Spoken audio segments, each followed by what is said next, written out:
Hi, we're continuing on with long-term liabilities. And this is class 33A for the Monday, Wednesday, Friday folks, and 23C for Tuesday, Thursday folks. So we're continuing with chapter 12, and we're starting to get into some ideas that probably work better as problems that you work out than as descriptions.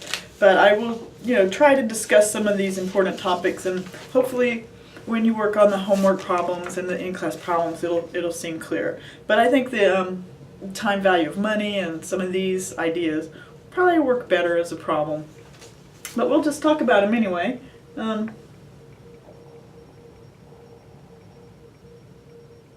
Alright, so sorry about that.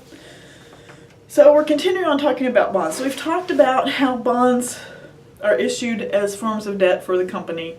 And so when a company wants to borrow some money, instead of taking out a note, maybe they will decide to issue bonds. And bonds are issued with an interest rate. And we need to do some accounting for the interest part and the differences in what we issue them for, the discounts and the premiums. So that's kind of what we're getting to now.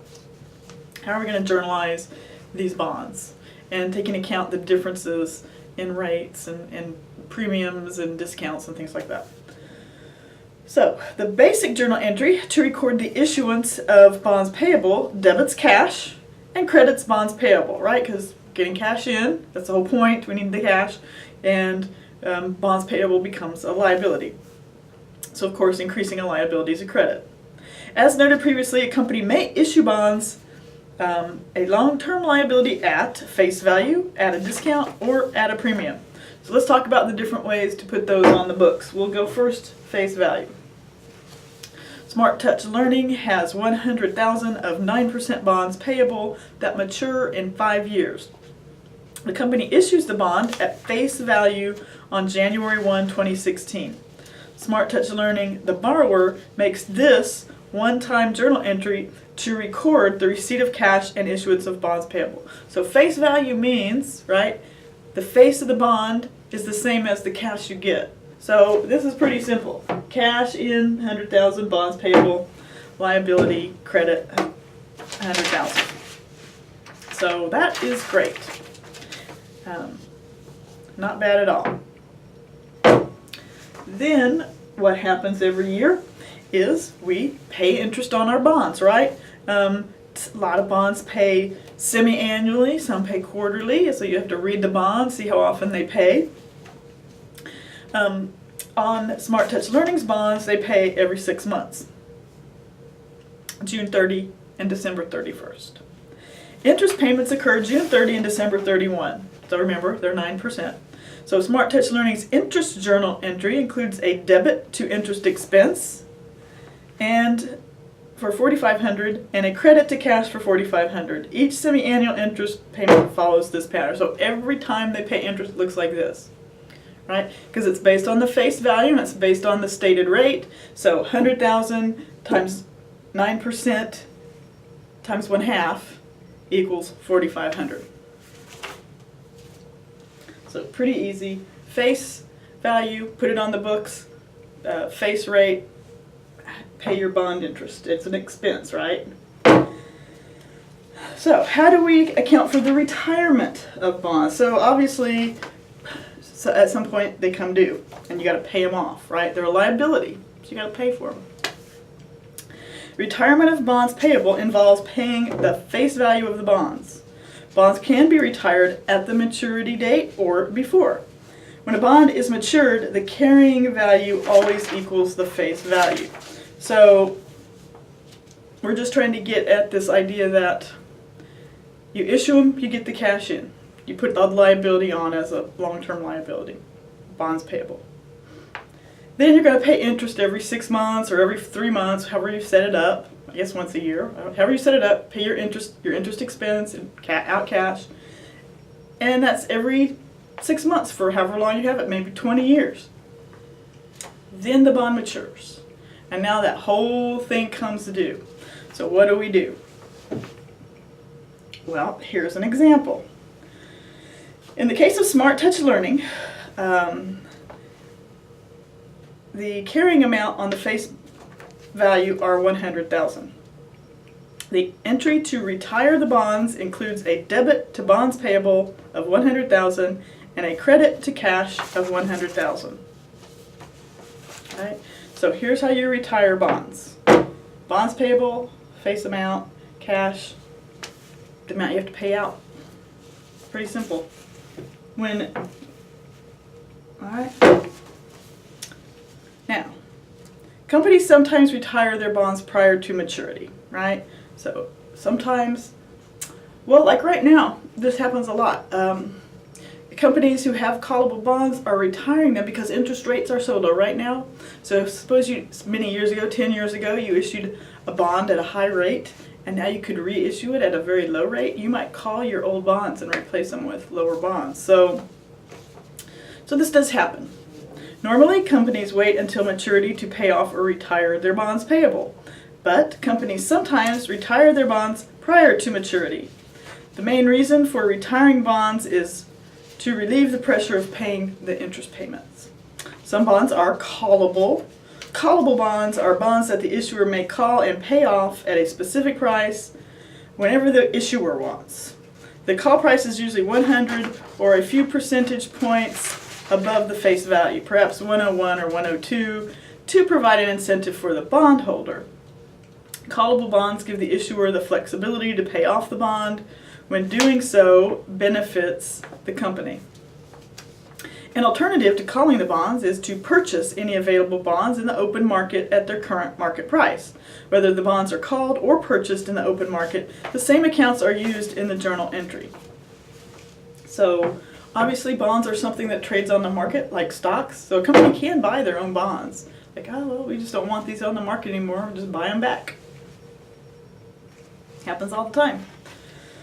So let's look at Smart Touch. Let's suppose they have some bonds outstanding and they want to get rid of them because the rates are lower. On December 31st, Smart Touch Learning has $100,000 of bonds payable outstanding with a remaining discount balance of $3,081. The company can buy the bonds in the open market for $95. Right, so here's this idea that, hey, we can buy them for less than we owe. Maybe we should just get rid of those. So lower interest rates have convinced management to pay off these bonds. These bonds are callable at 100. If the market price of the bonds is 95, should Smart Touch Learning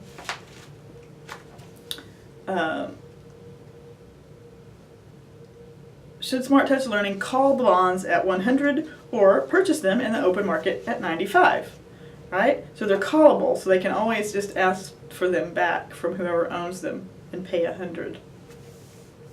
Or they can just go out on the market and buy them from whoever owns them for 95. So the market price is lower than the call price, so Smart Touch Learning should buy the bonds on the open market at their market price.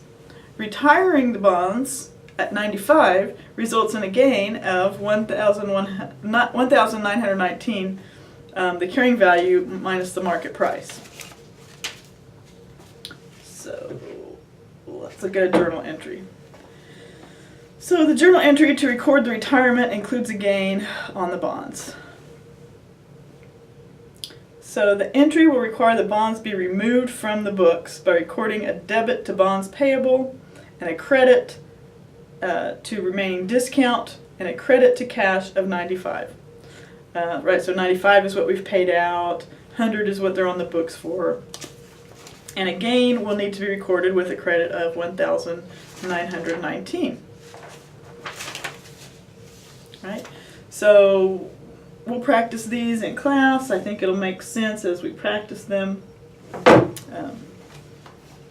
I hope. If not, you can ask me questions. So how do we report these, right? So where do these liabilities go on the balance sheet, right? Well, obviously they're going on the liability side, right? At the end of each period, a company reports all of its current and long-term liabilities on the balance sheet. So as we have seen throughout the textbook, there are two categories of liabilities, current and long-term.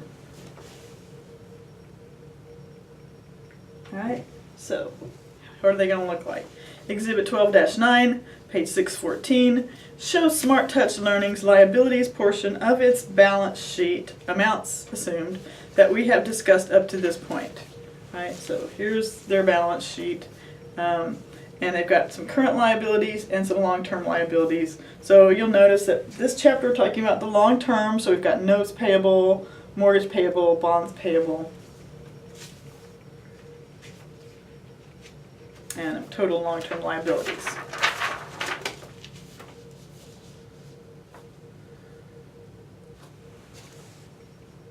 So we'll practice balance sheets. All right.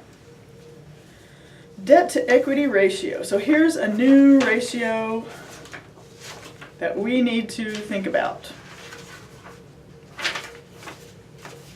The relationship between total liabilities and total equity, called the debt to equity ratio, shows the proportion of total liabilities relative to total equity. Thus, this ratio measures financial leverage. If the debt to equity is greater than 1, then the company is financing more assets with debt than with equity. If the ratio is less than 1, the company is financing more assets with equity than with debt. So if you have a decimal, some fraction, more equity. The higher the debt to equity, the greater the financial risk. So think about it. If you got a number that's bigger than 1, you've got more borrowing than you do ownership, right?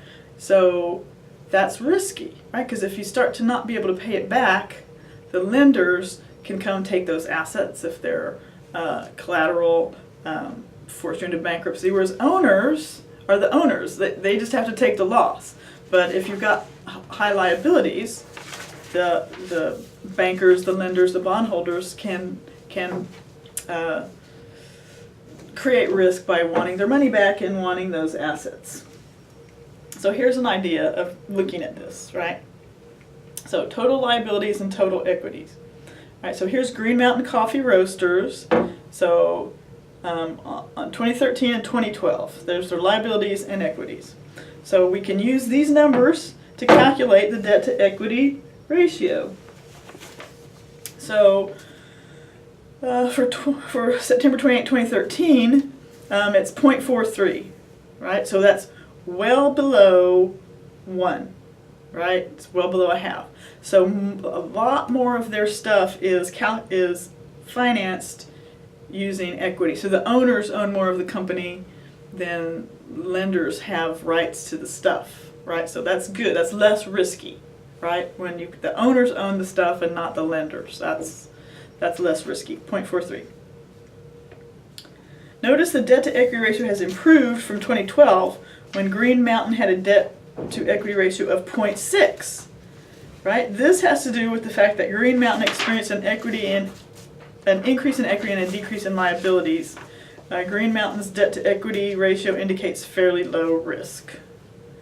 Right? So if we go back here and look here, you can see the liabilities went down and then the equity went up. So that's why that change in the ratio, in a positive way. You know, it's always good to look at ratios, compare it either to other companies, to other years.